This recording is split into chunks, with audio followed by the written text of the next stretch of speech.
to Purpose City, Stories of Humanity in Action, sponsored by Executive Wealth Management. Guests on Purpose City do not necessarily reflect an endorsement of Executive Wealth Management. What is community really? Is it solely the place where we live and those in our neighborhood or town? Then what is having a sense of community?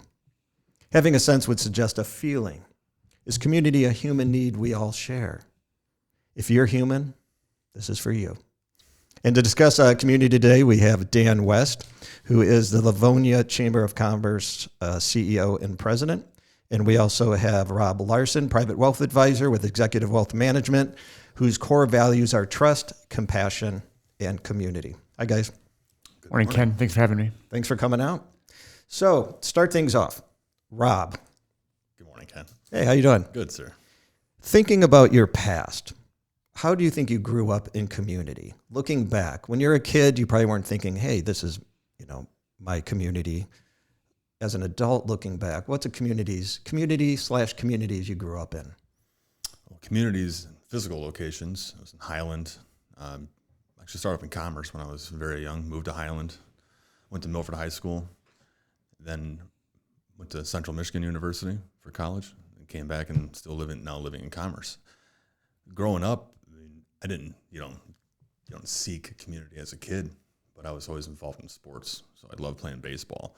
Baseball was my game, and I was a catcher. I was a catcher. So not very many kids wanted to be catcher growing up. So I took that position on, and all of a sudden you're the one that's coached the most. You're the one taking a lot of flack, kind of guiding the games, controlling the infield, really managing the dugout sometimes too, keeping people in line.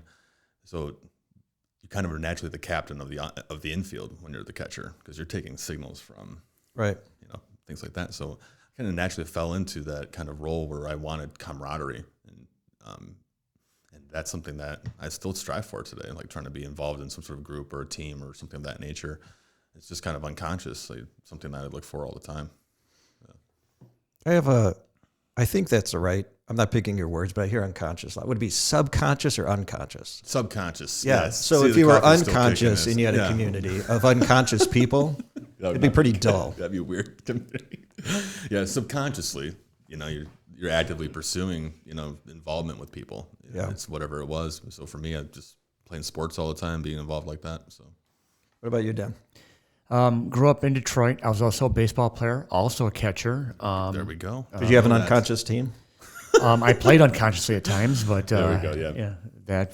I grew up in Detroit till 13. Moved to Livonia, Franklin High School, Wayne State University, journalism major, and then for me, my real introduction to community was my first job out of college. I worked in a weekly newspaper in St. Ignace, Michigan, north of the Mackinac Bridge, where the guy there, really contrary to traditional journalism teaching, saying to be effective writing about a community, you have to be involved in it. And as a journalist, you're generally told this, be objective and neutral. And he said it's impossible to be objective and neutral because we all have our own biases and experiences. Sure. Just to be fair and honest is what you do. And it's a great education, but as a journalist, and I learned this later in my Chamber of Commerce career, when you're able to connect with people, it is through the community.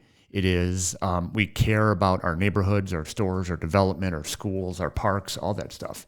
That is a common thing that brings people together. So those listening in, let's say, South Dakota, north of the Mackinac Bridge would be the Upper Peninsula of Michigan. Mm-hmm. It's not Canada. It's not Canada. It's the Upper Peninsula.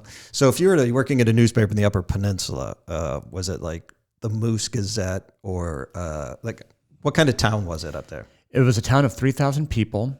Tourism big. is huge because they have a ferry line to Mackinac Island, Mackinac Island being the leading tourist attraction in the state of Michigan.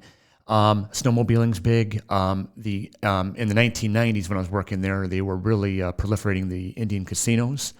And that as an entertainment, they were having shows. I saw George Carlin at one of the Sioux Tribe venues up there at the time.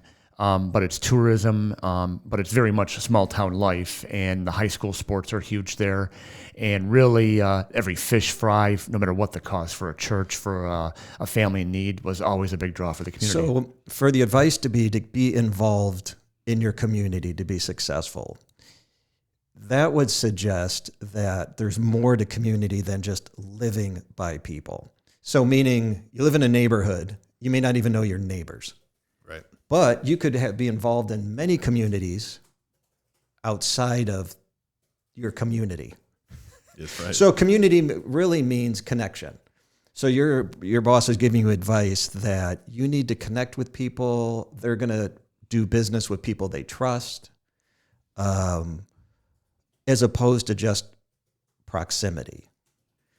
So I have a couple definitions here that I pulled off of the reliable internet here of community. See what you think about this. So here's one definition. A community is a social unit with commonality such as norms, religion, values, customs, or identity. I've got one other one for you. The definition of community is all the people living in an area or group or groups of people who share common interests. An example of community, which this seemed random to me, is a group of Buddhists who meet and chant together. Instead of saying faith community, that was pretty specific there. Yeah, right. A group of people living together or in the same locality or who share interests or a sense of identity. So thinking about that definition, and Rob, you hit it when you started saying, you were involved in a team and the camaraderie, but think more back then. If you take it back to the same question I started with, if this was more of a social identity than a town or location, what would be some community that you grew up in? Is that a different question now? As far as like social identity? Yeah. What did I want to connect with? Or what did you just by birth? You're born into a family. Mm-hmm. Wouldn't that be like our first community? Right. Let me read. You probably have heard this before, but it's really, maybe this will help the conversation a little bit. So a professor of biology did a study in the past in the insights of nature and of the need for human interaction. He cited cases where babies were fed, clothed, and cleaned, but that's it. Other than the minimal human contact that resulted during these necessary activities to address their physical needs, the babies were left unattended. I mean, who would do this for the first place? But they did. The result, many of them died. And the ones that didn't had serious and debilitating developmental issues. Even though they were all given the, quote, necessary sustenance to survive via food and shelter, the lack of human contact literally killed many of them. And there's study after study of when it gets more into adulthood, you can survive yourself, but it's depression, anxiety, all of these things. So there seems to be, even by science, a need for humans to have social community, a place to belong, but a connection with people. Yeah. So I had, we all had COVID. We didn't all have COVID-19. We all lived through a world having the COVID virus, right, where we were isolated. And I lost work during that time, and pretty much living alone in a condo for a year. That's brutal. It's pretty brutal. So I would literally at times kind of go crazy and go to a mall just to go shopping because there's people there, and that felt worse. So there's community of all these people. Well, you couldn't during COVID, so I guess that's right. But as soon as I could get out, I'm out around people, or I'd even go to a movie or whatever. But when you're by yourself, you don't have that social connection. Yeah. It feels the same, if not worse. That makes it worse. And I didn't realize it until I was reading these studies, but it was more satisfying to watch movies because of you're participating, although fictional, in other people's interactions than going out around people and not having any. Yeah. Well, Ken, if you look at the last 18 months, a lot of people were to follow orders and for what they thought was their safety and stuff like that, had to stay home and stepped with their family. And I think that's the one lesson we all learned. We are interdependent. Our happiness is dependent on other people. Yeah. Our primal instincts say that, keep to myself, protect myself, stay away from conflict and stuff like that. But at the end of the day, thinking outside of ourselves is what truly makes happiness. It's what you connect with people. And when we're talking about various forms of community, it's like I have 2 teenage daughters, so other families that are going through the same stage in life. You have that bond as a community. They play travel sports. They go to the same school, same church, hang out at the same restaurant, do the same things within Livonia in my particular town. Those are all prospects to connect as a community, and it's about having something in common with somebody, but also able to give and share and offer to the conversation. That's where connection happens, and having that taken away for really so long. And I think one of the problems going forward, when you look up about mental health and people's other struggles going forward, is that how do I get back to that? Because we're out of practice. Yeah. We haven't really done that consistently. And that'll be the struggle going forward. Yeah. I mean, that was my experience too. I mean, doing what I do, managing client assets and doing all that stuff. Obviously, COVID wasn't fun for the market, but things recovered pretty quickly relatively, and you're still locked down at home. And I was, by myself in an office basement trying to stay busy. But when I wasn't connecting with other colleagues regularly, like we do in the office, Ken, Right. and the things we do with our clients, it was just all web-based stuff. But not having that office setting where I could bounce ideas off of other advisors or go to clients' places of business to have meetings with them, you start getting in your head a little bit too much. Yeah. And those days are kind of wishy-washy. So I was really excited to get back in the office. The second you could, I was there, just trying to get back to normal. And, the clubs and stuff I'm involved with are still holding back where they wanted to, meet face-to-face. So I wanted to trickle back in as fast as I can. But, yeah, it's the hard part. I lost one of the memberships and, striving to finding the next one as we're kind of back to normal here. So, yeah, it was an interesting time being in your own mind, locked down all day, wondering what's going on out there. How's everybody handling all this? Am I doing the right thing right now? Am I doing okay? And everything was fine, but it does play with you when you have a little bit too much, solidarity. Right. Well, to add to that, what Rob was saying, when you're able to collaborate in person with people, there's a sense of community there. You have a shared value of what's the best for the company, best for the customer. You get affirmation you're doing the good things. That works, that doesn't work. I have an idea, you have another one to make it better, and that's what makes the product. But also, coming together as a team is more gratifying as well. Mm-hmm. Yeah. So the collaboration, the team, and you can do Zoom meetings, see each other's facial expressions.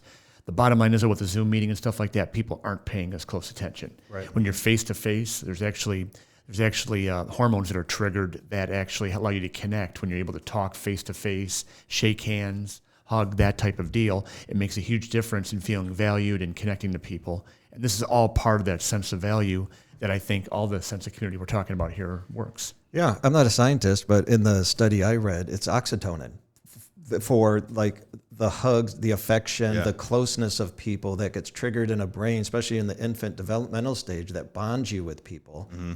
That's a need in your psyche. And as adults, we need it, and it's found through, it could be found through good family relationships, a spouse relationship. And I think to me, it kind of says to look and appreciate those maybe that we take for granted, that we need them and they need us to be affectionate, kind people that feel safe to be around, because that nurture is a mental need for us to feel at peace. Yeah, I'll tell you, helping clients transition into retirement is, the word retirement is ambiguous in my mind, because it is, you make it what it is. But oftentimes you see people that don't have activities or goals or anything to do after retirement. They find themselves depressed or lose their sense of self. You have CEOs that are CEOs and highly respected in their community at work, and then they go retire and no one cares anymore. Right. You don't have a sense of belonging anymore. So you have to find those clubs, those activities. I don't care if it's bowling or golf leagues or whatever it is, or staying in some capacity in your career, consulting or whatever that happens to be. But being not busy and not having anything to do is completely depressing and unfulfilling. Some people can say, "Oh, I'm very comfortable sitting around relaxing and doing nothing." Well, that's not true. You're looking forward to taking care of your house or cutting the grass or feeling like, "Oh, I did something today that was productive." And that's always made me feel good, is having something to do every day and doing that. But I think a thing to reflect on is this week, maybe this day, like today, in my schedule of things to do, with the community around me, that maybe like just this general conversation on community for people maybe enlightens like, okay, that means social community and that it's a human need. So who is it? Well, it's my family. It could be your faith community. It could be whatever's in your sphere. But are you just doing busy stuff in all of those? Or do you can I even in my 24-hour day take 1 hour where I have no plans, I'm not building or doing anything or working on a future project, and just enjoy that company? You know, I mean, we're doing a podcast. It's got different reasons for it, but we could just sit for 30 minutes and just kind of enjoy having a conversation outside of everything else. And that fulfills a human need. I think we literally will feel better in our day than if we're just going through the motions. And same with our family, go home and go through the motions of this role, that role, clean the garage and do this or that, but just to sit down. And I guess that's the old fashioned thing about, the Waltons. I just dated myself, but sitting around a family dinner is that 1 hour a day. Very important. To look at other humans and social interact. Well, just in the few minutes I've gotten to know Rob here this morning, I've identified we find value in connecting with people in person in the sense to build trust with that in business without hard selling people, but by focusing on the relationships. And we both have the baseball bond. So right out of there, I know we'll always have something to talk about and something to bond over for a gentleman I just met. Yeah. I've known you for probably 15 years. I've no bonding with you. I don't know what to talk about. Yeah, no communications background, nothing to do with Livonia, nothing. Zero affiliation. Let's talk about Livonia just 1 second. I wanted to, so I don't forget, we're talking about, like you mentioned, Rob, socialization at work. I have a quote here from an article I was reading on community, and it has, creating the conditions for community should be a goal of any organization. I think that's really important. If you just go in and your work drones, there isn't job satisfaction, there isn't personal satisfaction. At the end of the day, I don't think you have a better outcome or product. As a financial planner, building the relationships with your clients, that you care about them and they're not just a number. Right. In the office, I think our place is pretty good. In the summer, every other Friday, we have Grill Friday. We had the COO 2 weeks ago grilling us all chicken fried shrimp and taking time just to stop working, and we're humans. Yeah. Talk about it. Doesn't matter if you're support staff, if you're an intern, if you're the COO, let's just stop a minute and just socialize a little bit. Yeah. The little things of just celebrating birthdays or being social. Well, I've always advocated to our members through the years to always take a genuine interest in somebody other than ourselves. Okay, every human being likes to talk about themselves and think about themselves, but I think where you connect is if you take it. Tell me about your situation at home, how the kid's doing, how's work training, what are you learning at your job this day? Because we can always, even in business networking, we can always learn from somebody else's industry. Sure. There's always something to be gained from that, and apply it to what you're doing in your industry. So we've always tried to get people to do that, and it's more gratifying, and it builds the connections, because here's the deal, is that if you're going to go sell insurance one day, I may not need you today, but if I make a relationship with you over time, in 6-7 months, I may want to shop around. I may want to do something. I have somebody who's looking for something. Then you become that guy or that lady that you can refer to one of your friends or family that's looking for something at that moment. Yeah. That's really where business flourishes. Yeah, I learned that very early in my career, hearing rebuttals from clients when I was a banker, like, oh, I have a guy. Okay, everybody has a guy, I guess. Well, now I get to be that guy. But just like you said, it's not the hard sell. It's getting to know the person and uncovering the real need, right? Because everybody has the needs, and they know what we're going to do as far as managing money and stuff of that nature. But I have to build real connections and not come off and try to hard sell our firm. I don't need to do that. That's proven by you. A lot of clients are referrals or whatever it is anyway. But if you come to me and say, why should I do business with you? I'm not going to rattle off 10 reasons why we're amazing. Yeah, that's in the Rolodex. I can talk about that for sure. But I'm going to take a step back and say, well, maybe we aren't going to work together. I need to find out more about you and to see how you fit our firm's outlook on what clients look like and what we want our firm base to look like. And maybe we do have a connection where it makes sense where we do work together. And we take a lot of time to do the financial plan first with no obligation to do business and stuff like that. So that's really loose. And so in sales practice, no one wants to hear the guy that's like, the used car salesman. Well, this guy's, It's 20,000 miles, only one previous owner. It's beautiful colors or whatever. It's a terrible example, but you see what I'm getting at. It's just having a conversation first and get to know the person. It's the theory of halos and horns. Your first impression with somebody is very, very powerful. Yeah, 10 seconds. And if you jumped them right away, it's a bad impression. Yeah. But if you took the time to get to know, hey, I like this, I like that, my family this, you do this, you do that, that is a powerful first impression that will last with people. But if you have a negative first impression, that takes a long time to break, and you're going to be forever in that person branded. Perception as that. is reality. Exactly. So that first inception, first connection with somebody, you have to be strategic about it. Absolutely. So Livonia, Michigan, I have been associated with Livonia, as you know, in work form and volunteer form. Not lately so much, but I don't know, over 16 years. Even before that, before you knew, I was working at a church there for like 5 years. So total, I haven't lived there, but I've actually been a part of that community in some form or another for 20 years. And what I have found is the people that are there are you, meaning you went to school there, you grew up there, you may have went to the UP and, for job purposes and learning or whatever, but then you're back. I found there's a sense of community there that overall, people live there and they don't like to leave. So why do you think, what's different about Livonia, or how does a town like that, because honestly, to be honest, it doesn't have like a really great historic downtown where it's cute like Northville or Milford and you get to mingle around or whatever, but yet there's a staying power of the social community. What is that, or what's in that town, you think?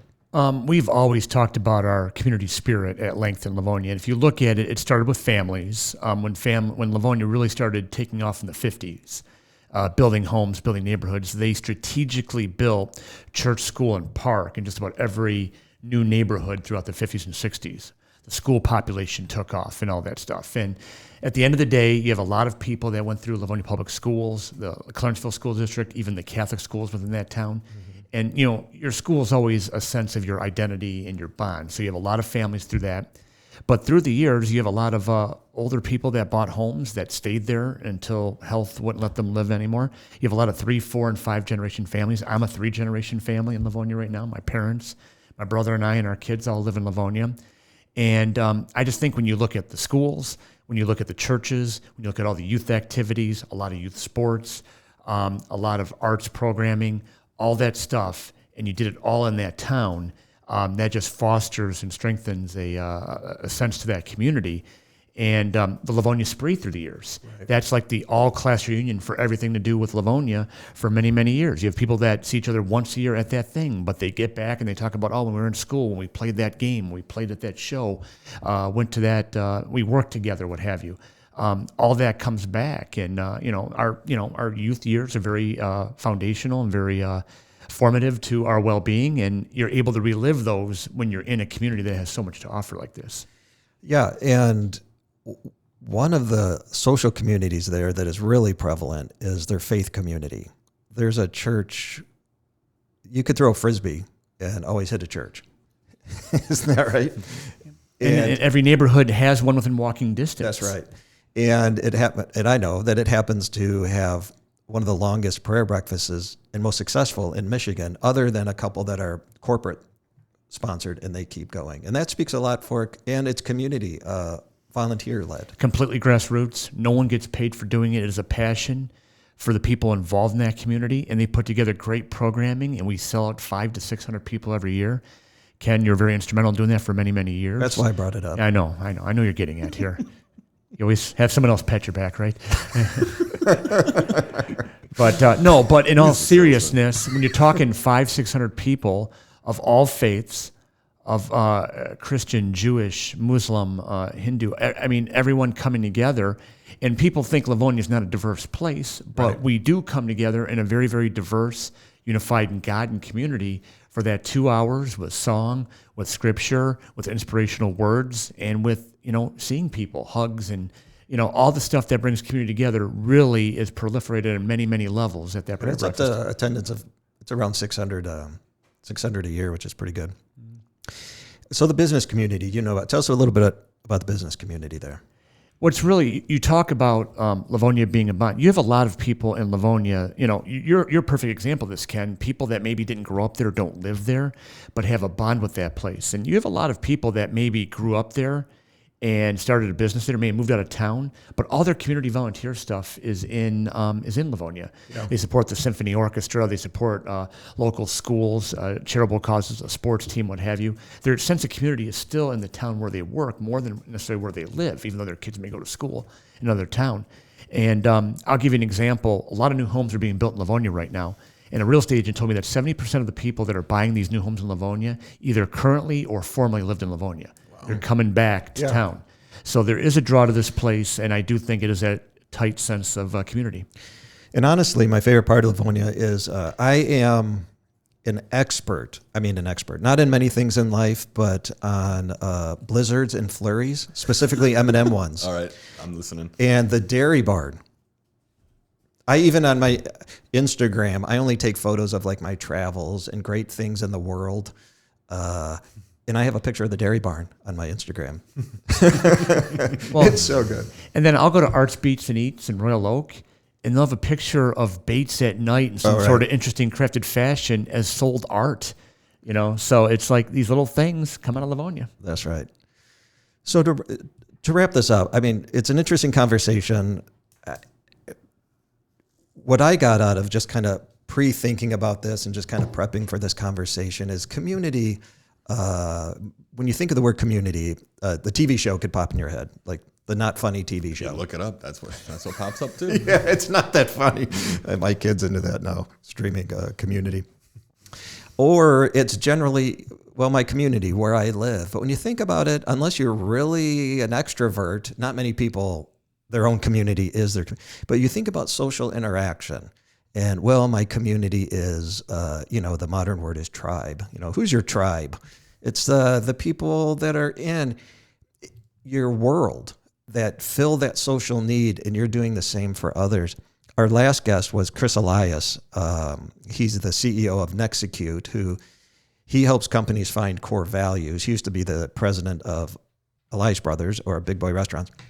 And we talked about core values in a company, but we got on a conversation about, we didn't use the word community, but it kind of goes with this, is the people who end up in your social community ends up being people you share values. It was in one of these definitions. Your core values with. You kind of just connect with those people. You gravitate towards it. You gravitate. You can have conversations with people. You're in the room, Dan's in the room, and you guys connect and you leave me over here. That's fine. I don't have baseball stories, but you've got some kind of shared experience and value that now there's a connection that I may or may not make. But it's those values. It's who we are, and we have a need to connect with those people. And I think, that happens through our whole lives. Yeah. That just reminded me randomly when I was in college, you meet several people, right? There's not many people I still stay in touch with from college, maybe 3 or 4 from outside my original circle. Actually, I went to Milford, a lot of kids went to Central with me. So you kind of naturally hang out with those people from your community because you're comfortable with that, and then you meet other groups. But when I met one particular guy there, I knew immediately I had to know him for a long time. He was just very driven, business-oriented, entrepreneurial, just really had his head on his shoulders. And I could see that he would be going places, you know what I mean? So it's like I and myself kind of having that same type of personality, we gravitated towards each other and we bounce ideas off each other. Over the last year and a half during COVID, kind of lost a little bit of connection with him a little bit, but I know he's doing great and I'm doing fine too. And it's one of those things where when I first saw him, I'm like, that guy knows what he's talking about, and he's not full of it, right? Yeah. And he's going to be going places, and I want to know him outside of college. So that was, you just naturally gravitate to what your personality drives. Yeah, during the isolation time I was telling you about, not only COVID, but loss of work COVID, which was totally isolating. I got to the point where I'd take 6-mile walks every day. I had time for that, sadly. And it did a lot of good to think things through, but I was so deprived of socialness. I was looking forward to seeing this chicken that was always like 3 miles into my walk. And I felt pretty lonely if I didn't see that chicken that day. Yeah. I'm like, where's that dang chicken? Mm-hmm.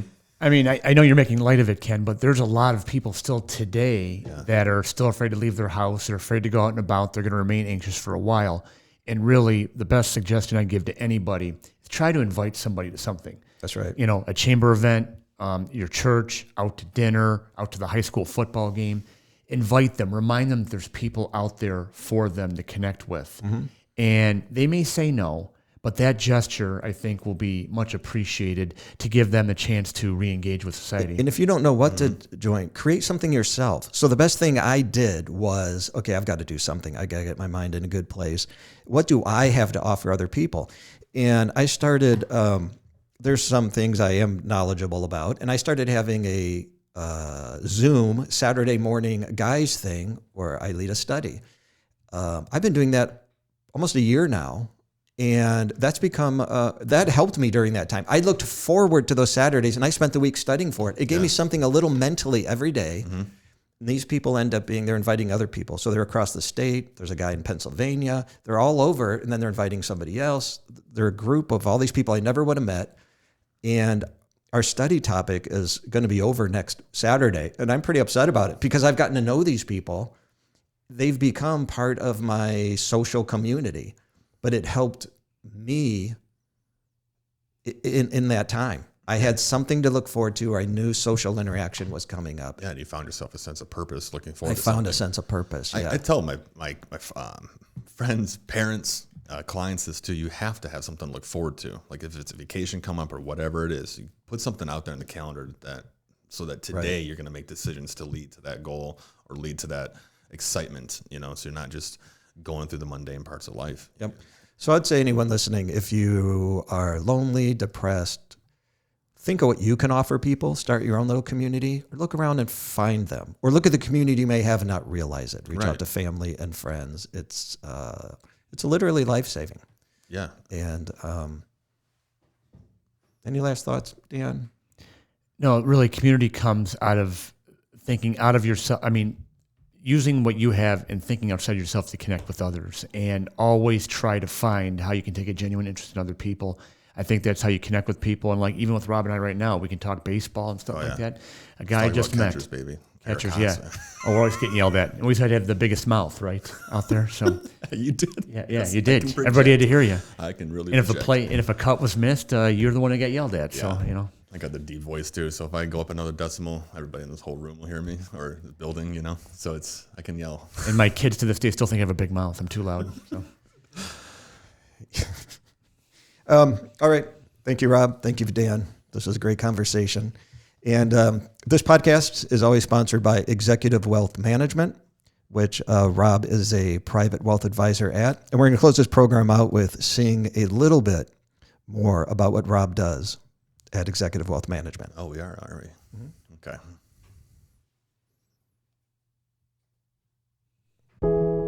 My name is Robert Larsen, private wealth advisor with Executive Wealth Management. And I wanted to get into financial services right out of college. I graduated right before the recession. And when that hit, I was brand new into the corporate America, working at a big bank.